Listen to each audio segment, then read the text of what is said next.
Hello दोस्तों, मेरा नाम प्रतीक है और आज मैं आपको एक कहानी सुनाना चाहता हूँ जिस कहानी का नाम है जादुई तालाब।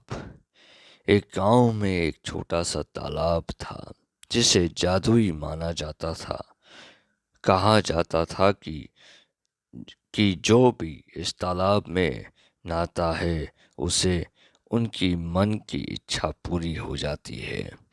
गांव वाले अक्सर तालाब में नहाते थे और अपनी अपनी इच्छाओं के पूरा करने की कोशिश करते थे और एक बहु, बहुत से इच्छाएं पूरी भी हो जाती थी। एक दिन रवि नाम का एक युवक अपने परिवार के साथ गांव में रहने जा आया और उसने जब जादुई तालाब के बारे में सुना तो उसके मन में अपनी एक इच्छा पूरा करने की लालच जागी।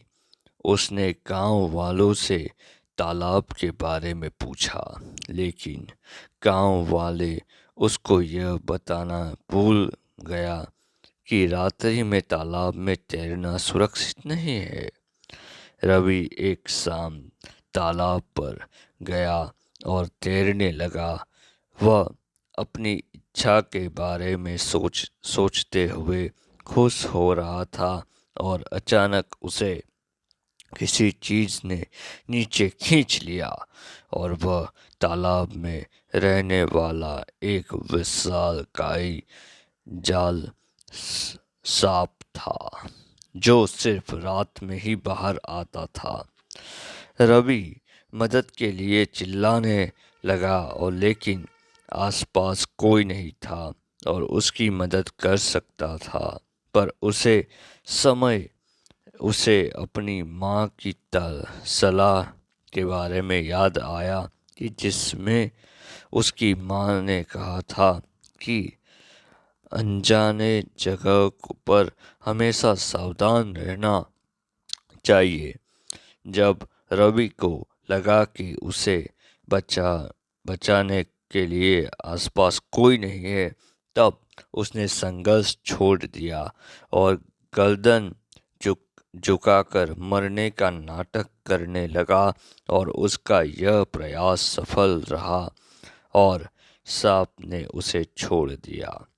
रवि घबराकर और डरकर अपने घर लौट गया और उसने अपने माता पिता को इस घटना के बारे में बताया और उसे डांटते हुए सावधान रहने की सलाह दी।